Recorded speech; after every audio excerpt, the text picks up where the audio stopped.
মই সকলো দেখি আছো, সকলোবোৰ বুজিছো। তুমি কি কৰি আছা মোৰ কাৰণে? প্লিজ, নিজক ইমান কষ্ট কিয় দি আছা?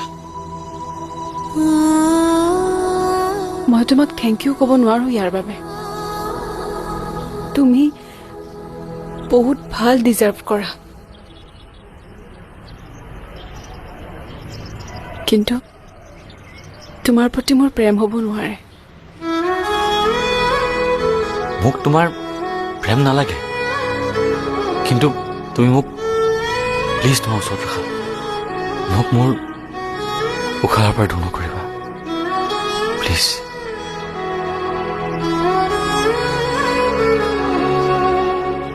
কিন্তু তুমি মোৰ সকলো হ'ব পাৰিবা, কিন্তু মোৰ হাজবেণ্ড হ'ব নোৱাৰিবা।